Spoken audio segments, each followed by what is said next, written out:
औज़ुबिल्लाहिमिनश्शैतानिर्रजीम बिस्मिल्लाहिर्रहमानिर्रहीम अस्सलाम वालेकुम। स्टूडेंट्स, उम्मीद कर रहा हूँ कि आप सब लोग बिल्कुल खैरियत से हैं और आप सबको एक मरतबा welcome doctor Saqib lectures YouTube channel पर।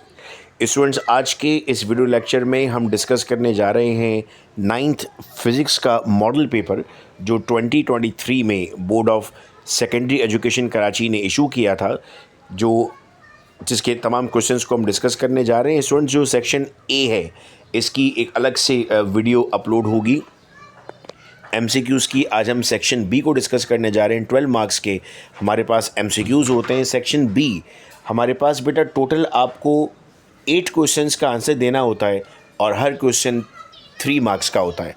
आज के इस वीडियो लेक्चर में मैं आपको ये भी समझाऊंगा कि क्वेश्चन का आंसर कितनी लेंथ का होना चाहिए, कौन सी हेडिंग्स लगनी चाहिए, और ये पूरी डिटेल आज के हम इस लेक्चर में देखेंगे। सबसे पहला क्वेश्चन यहाँ पर हमें गिवन है, define the significant figure and determine the number of significant figures in 1.33, 0.0012, 7.00 और 0.00101। इसमें हमें मालूम करना है सिग्निफिकेंट फिगर्स को। तो सबसे पहले सिग्निफिकेंट फिगर को आपको डिफाइन करना होगा। तो आप डिफाइन करते हैं sir, significant figures are the numbers of digit in a value of a measurement that contribute to the degree of accuracy of the value, कि आपकी जो गिवन वैल्यू थी वो कितनी एक्यूरेट है। अब इसमें रूल क्या होता है आपके पास कि ऑल नॉन ज़ीरो सिग्निफिकेंट होते हैं। तो 1.33 में आपके पास 3 सिग्निफिकेंट हो गए। फिर आपके पास रूल होता है कि अगर वैल्यू 1 से छोटी है तो 0 सिग्निफिकेंट नहीं है। तो जो 0.0012 दिया हुआ है इसमें सिर्फ 2 वैल्यूज़ आ गई सिग्निफिकेंट। फिर आपके पास रूल होता है कि जो वैल्यू 1 से बड़ी है उसमें सारे 0 सिग्निफिकेंट है। तो जैसे 7.00 लिखा हुआ है, तो चूंकि वैल्यू 1 से बड़ी है तो उसमें 3 सिग्निफिकेंट फिगर्स आ गए। और फिर 0 in between non zero significant होते हैं। तो शुरू के 2 0 काम के नहीं है, लेकिन 1 0 1 आता है तो इसका मतलब जो 0 1 और 1 के बीच में है वो सिग्निफिकेंट हो जाएगा। तो इसका आंसर 3 हो गया। इस तरह अगर आप आंसर लिखते हैं तो आपको कंप्लीट 3 मार्क्स मिलेंगे। फिर क्वेश्चन आता है, राइट डाउन डिफरेंस बिटवीन। याद रहे स्टूडेंट्स कि डिफरेंस बिटवीन में भी आपने हेडिंग्स लगानी है। आपकी प्रेजेंटेशन भी आज आपको सिखाई जा रही है कि किस तरह से आप अपना आंसर प्रेजेंट कर रहे होंगे। वेलोसिटी और स्पीड में जो पहला डिफरेंस है वो उनकी डेफिनेशन का है कि velocity rate of change of displacement है, जबकि speed rate of change of distance है। फिर दूसरी हेडिंग आपकी डायरेक्शन की है कि वेलोसिटी चूंकि एक वेक्टर क्वांटिटी है तो इसकी स्पेसिफिक डायरेक्शन होती है, लेकिन स्पीड की कोई डायरेक्शन नहीं होती। और तीसरा डिफरेंस आपके पास फार्मूला का है, डिस्प्लेसमेंट अपॉन टाइम या डिस्टेंस अपॉन टाइम। और चौथी वैल्यू आपके पास नेगेटिव है कि वेलोसिटी नेगेटिव हो सकती है लेकिन स्पीड कभी नेगेटिव नहीं होती। आपको 3 पॉइंट कहे गए थे, मैंने यहाँ 4 लिख दिए कि कोई भी इजी पॉइंट लगेगा तो आप सॉल्व कर सकते हो।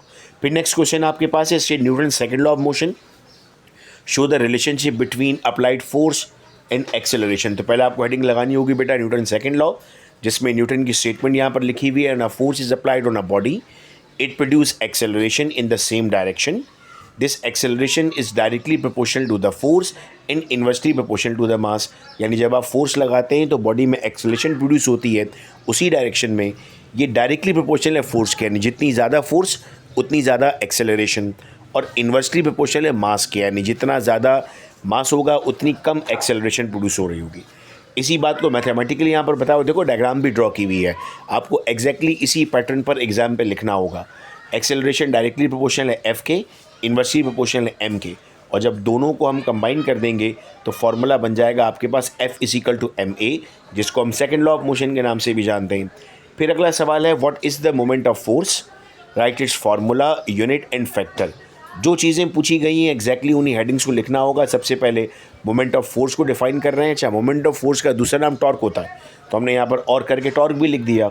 अब हमने कहा सिर्फ है ना, force is applied on a body. जब एक बॉडी पर फोर्स अप्लाई होती है तो वो रोटेट करता है और डिस्टेंस कवर करता है, जिसको आप नाम देते हैं टॉर्क का। तो टॉर्क को आप अब कैसे डिफाइन कर रहे हैं, ये रोटेशनल या टर्निंग इफेक्ट है, जिसको हम इस तरह टी लिखते हैं जैसे उर्दू में है लिखा जाता है और हम टॉ पढ़ते हैं उसको। तो फॉर्मूला आपके पास बन जाता है एफ इंटू डी। ऐसा यूनिट बनता है इसका न्यूटन मीटर, और CGS में यानी सेंटीमीटर ग्राम सेकंड में इसका यूनिट बनता है डाइन पर सेंटीमीटर। अब उसने फैक्टर्स के आपको सिर्फ नाम लिखने को कहें तो आप चाहें तो सिर्फ नाम लिख दें, अदरवाइज़ आप इनकी डिटेल भी लिख सकते हैं, मैंने यहाँ पर लिख दी है। मैग्नीट्यूड का मतलब होता है फोर्स कितनी ताकत से लग रही है। तो जितनी ज़्यादा फोर्स होगी उतना ज़्यादा टॉर्क होगा। जैसे दरवाज़ा जब घूमता है हमारा तो वो टॉर्क से घूमता है, जितनी ज़्यादा ज़ोर से हम दरवाज़ा घुमाएंगे उतनी ज़्यादा ज़ोर से घूमेगा। फिर मोमेंट आर्म भी आप कहते हैं सर डायरेक्टली प्रोपोर्शनल है, जितनी दूर मूवमेंट हो रही होगी उतना ज़्यादा टॉर्क बन रहा होगा। और एंगल बिटवीन में हम कहते हैं सर एंगल आपके पास जो है वो परपेंडिकुलर नहीं होना चाहिए, यानी 90 डिग्री नहीं हो, क्योंकि अगर 90 डिग्री होगा तो कोई मूवमेंट नहीं होती है। फिर सवाल है what is temperature, write the formula to convert temperature from Celsius to Kelvin and Fahrenheit to Celsius. तो पहले आपने टेम्परेचर को डिफाइन कर दिया, temperature is the degree of hotness और कोल्डनेस ऑफ एन ऑब्जेक्ट। फिर आपने कन्वर्जन फार्मूला लिख ली यहाँ पर इनके, जिस तरह सवाल पूछा जाएगा उसी तरह आप जवाब लिखेंगे, तभी जाकर आपके अच्छा स्कोर होगा। और आप अगर 85 में से 85 प्लान कर रहे हैं तो इसी पैटर्न को आपको फॉलो करना होगा। फिर सवाल है what is work, and work की इक्वेशन ड्राइव करनी है। तो पहले आपने वर्क को डिफाइन कर दिया, product of component of force into direction. और फिर मैथमेटिकली आपने बता दिया F.D कॉस सीधा के बराबर होता है। और यहाँ पर आपने एक डायग्राम भी बना दी जिसमें आपने ये बता दिया कि W आपके पास वर्क डन है, F आपके पास फोर्स है, D आपके पास डिस्प्लेसमेंट है। ये इसी तरीके से आपको करना होगा।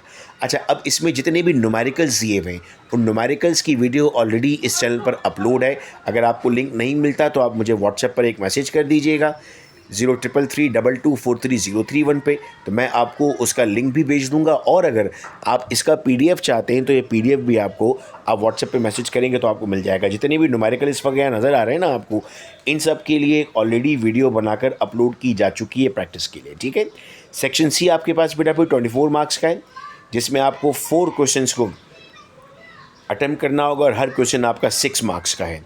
सबसे पहला सवाल यहाँ पर आता है, right 2 advantages and 2 disadvantages of friction. तो आपने हेडिंग उसी तरह लगा दी है, पहले एडवांटेजेस यानी फ़ायदा क्या होगा। तो हम जो ज़मीन पर मूवमेंट कर रहे होते हैं फ्रिक्शन की वजह से, हम स्लिप नहीं होते फ्रिक्शन की वजह से, ब्रेक्स जो अप्लाई हो रहे होते हैं ये फ्रिक्शन की वजह से, हम कोई चीज़ अगर लिख रहे हैं तो ये फ्रिक्शन की वजह से, वरना कोई चीज़ लिखी भी नहीं जा सकती। अब नुकसान क्या है सर, नुकसान ये है कि मुख्तलिफ़ पार्ट्स में मशीन में जो है वो यूज़फुल एनर्जी वेस्ट हो जाती है, ज़्यादा पावर इस्तेमाल करना पड़ता है, मोशन को ये अपोज करता है, चीज़ें रुकती हैं, नॉइस प्रोड्यूस होती है मशीन्स में। और ऑटोमोबाइल के जो इंजन्स हैं वो ज़्यादा से ज़्यादा फ्यूल कंज्यूम कर रहे होते हैं अगर उनमें फ्रिक्शन बन जाए। मेथड्स क्या हो सकते हैं रिड्यूस करने फ्रिक्शन को, सर लुब्रिकेंट का इस्तेमाल करें, जैसे ऑयल इस्तेमाल किया जाता है, ग्रीस का इस्तेमाल करें, बॉल बेरिंग लगा दिए जाते हैं ताकि फ्रिक्शन कम हो जाए। जैसे आपके पास अगर कोई चीज़ घसीट कर आपको ले जानी है तो छोटी रेडी आती है जिसमें व्हील लगे होते हैं, पहिए लगे होते हैं, तो बड़ी आसानी से आप उसको मूव कर लेते हो। या फिर ऐसा डिज़ाइन बनाया जाए जिसमें फ्रिक्शन ना आ रही हो। फिर क्वेश्चन है what do you mean by fluid pressure, expression को डिफाइन करना है लिक्विड में और उसके फैक्टर्स बताने। तो सबसे पहले यहाँ पर बेटा आपके सामने फ्लूइड प्रेशर डिफाइन हुआ हुआ है। फिर मैथमेटिकली आपने बताया हुआ है P is equal to rho GH, जिसमें रॉ आपके पास सिंबल डेंसिटी का है। हर एक फार्मूला के नीचे याद रखिएगा आपको बताना पड़ता है किसका मतलब क्या है, और यहाँ पर आपने ये मेंशन भी करना होता है। फैक्टर आपके पास 2 फैक्टर आते हैं, फ्लूइड डेप्थ और fluid density. As the depth of fluid grows pressure exerted by fluid increases. जितना ज़्यादा नीचे जा रहे होते हैं उतना ज़्यादा प्रेशर आपके पास इंक्रीज़ हो रहा होता है। और इस पर फिर आपके पास है denser fluid like water exert pressure than lighter fluid. तो जितना डेंसर फ्लूइड है वो ज़्यादा प्रेशर लगाते हैं। याद रहे बेटा फ्लूइड की डेफिनेशन में दोनों चीज़ें आती हैं, लिक्विड भी आता है और गैस भी आता है। फिर है व्हाट इज़ आर्टिफिशियल सैटेलाइट, और उसकी डेरिवेशन आपको करनी है। तो सबसे पहले यहाँ पर आपने एक डायग्राम बना दी जिसमें capital M mass of earth है, कैपिटल R आपके पास रेडियस ऑफ अर्थ आ जाता है, R आपके पास वो रेडियस है जो उस ऑब्जेक्ट तक पहुँच रहा है। तो ये आपका पूरी डेरिवेशन यहाँ पर की गई है। इसी तरह इस चैप्टर में आप इन डेरिवेशन को सॉल्व करते हैं। फिर बॉयल्स लॉ पर क्वेश्चन है और उसकी एप्लीकेशन है। तो पहले बॉयल्स लॉ का देखो इंट्रोडक्शन आएगा, इंट्रोडक्शन ये इन्हीं हेडिंग से आपको लिखना है, तो फिर आपको फुल मार्क्स मिल रहे होंगे। फिर आप ये कहते हैं सर बॉयल्स लॉ में volume of a given gas is inversely proportional to the pressure अगर टेम्परेचर कांस्टेंट है। तो आप कहते हैं V is equal to 1/P, P यहाँ डिवाइड हो रहा है वहाँ मल्टीप्लाई हो जाएगा तो P is equal to constant बन जाता है। और ये आपके पास ग्राफ देखें आता है, क्योंकि इन्वर्सली प्रोपोर्शनल है तो कर्व आ रहा है और 1/V लेंगे तो स्ट्रेट लाइन हो जाएगा।